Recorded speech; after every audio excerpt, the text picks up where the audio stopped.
Hello, and welcome to the Jabroni Sports Network Week 5 preview. We're going to get right into our matchups, and for once, Kevin and I actually agree on these matchups. Go ahead, Kevin. Thank you. We're going to go through these quickly. We have the the Dunedin Devils beating the Wick City Trap Lords. Basically, main reasons are that T.Y. Hilton may be hurt for the Trap Lords, and they've got some tough matchups as well. We do have Joey's football edging out Crosby Sweater in our closest expected matchup of the week. Just based on Mahomes, he can go off any week. Yeah, you never know how much Pat can get for you in a given week. Right. It was great having him last year, and Joey picked him at the right time this year. Patty was a league winner in another league for me too last year, so he's great. Any week he can go off. Next on the list, we have the Dope Rage Mafia beating the Shredders. Also another close one, but Eckler's value is dropping with Melvin Gordon returning, and there's a lot of injuries that the Shredders have suffered this year as well. It's true. Between Saquon Barkley, also Rodgers has been underperforming, so just another factor. 100%. So we're going to move on. Lastly, we have the Dunedin City Dragons beating McGiblets. I think it's going to be a close matchup, but I think Lamar and company will be able to carry me through. The New England's defense has been the top defense so far, and they've got another favorable matchup. I am worried because McGiblets is getting stronger. Carson Wentz offers him a week-to-week starter, and he's somebody I dropped, so that'll hurt if I lose to him this week. Definitely. All right, so we're going to get right into our sponsor this week. It's going to be Zephyr Hills. I know I enjoy Zephyr Hills. Oh, hell yeah. Cheers, man. Cheers, my brother.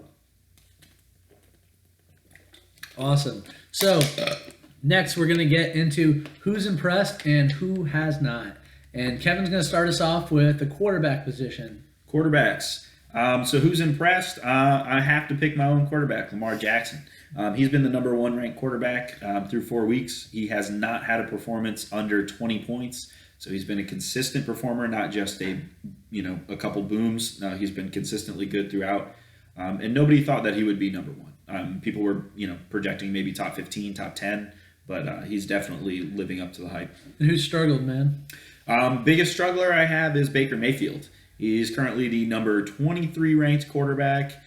He's had 2 performances in single digits already, which you never want to see from your quarterback. And with the weapons that he has, Odell Beckham, Jarvis Landry, all these guys, he's got Chubb out there being a beast. Definitely. They've really just been leaning on Chubb because they can't get it done in the air. I think it has a lot to do with the offensive line. But in any case, it also has a lot to do with the Dope Rage projection coming in over Eric this week as well. So, but in any case, I've got Baker as my underperformer. He got pretty hyped over the offseason. Definitely. All right. Well, let's go ahead with running backs. Yeah, we're going to go into running backs. So my breakout performer is Dalvin Cook. He has been unstoppable. He gets you 85-yard touchdowns. It's beautiful. And he doesn't go down on first contact. And he always seems to find the end zone, especially with Kirk Cousins struggling so much. They need that run game, and he's giving it to them. Underperformer, unfortunately, is Sony Michel, who I also have rostered. It's been inconsistent what he's been able to get out of defenses. He's been going down on first contact. Unless he gets a big hole, he's not going to make a first down. I think he's got the most carries of any running back inside the 20, and he's got hardly anything to show for it. So definitely been a disappointing. For sure. Yeah, for sure. And next is wide receivers. Who I have that's impressed is the Buccaneers' own Chris Godwin. He's been awesome. He's had an incredible fucking year. I love that Jameis is able to find him, especially in tight spots. And if they're going to double cover Mike Evans and keep him out of the end zone, it's gonna give Chris Godwin amazing opportunities to score big fantasy points. And I think Mike Evans, if they decide not to double cover him, he can make you pay because he put up 37 points a week or so ago. That he did. So shout out to Mike Evans. So go Tampa Bay on that. And then underperforming, I have Stephon Diggs. Hopefully, maybe he can get better. Maybe get traded. Yeah, if the trade happens, that could be awesome. I just think that's too. definitely. I'd appreciate that. Definitely would make it more one-dimensional on targeting for Vikings, but I think Kirk Cousins has kind of let Chris or Stephon Diggs down, Yeah, and he's let them both down. He's really been bad. he's just not worth all that guaranteed money and all that hype. I think Minnesota might have been better off trying to groom somebody in the draft the last couple of years than going with someone like Cousins that demands so much cap, and you lose what you can do on defense or your offensive line because of it, and you're basically mismanaging the core of this team, which is Thielen, Diggs, and Dalvin Cook, and I think that's a shame. Moving on.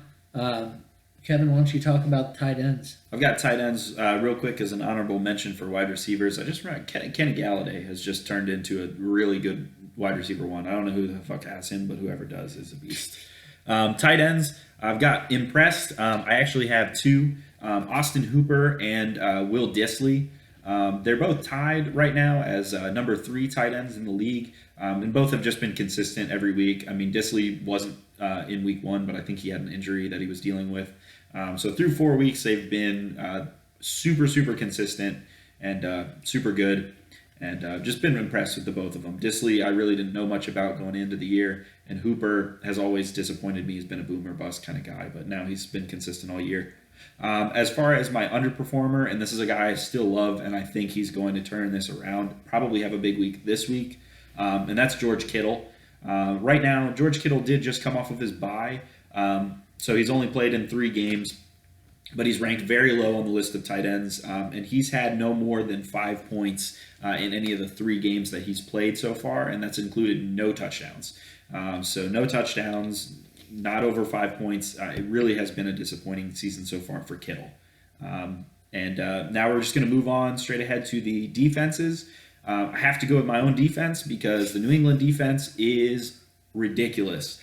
79 points. I picked them up for week 2 when they played the Dolphins, and I've been riding them since then. 79 total points through 4 weeks. That's 29 more points than the next defense on the list, who are the Bears, obviously. But the Bears go in, ranked as the number 1 defense, and the Patriots have 29 more points than they do after 4 weeks. It's ridiculous. Underperformer has to be the Jaguars. Definitely.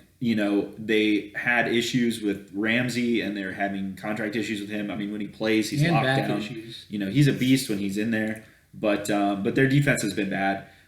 They've had 16 total points through 4 weeks, which is just unacceptable. It's not and they were drafted in our league. McGiblets drafted them 78th overall, and they just have not lived up to being a draft choice. Definitely. All right, so next I think we're going to talk about playoffs, believe it or not, already.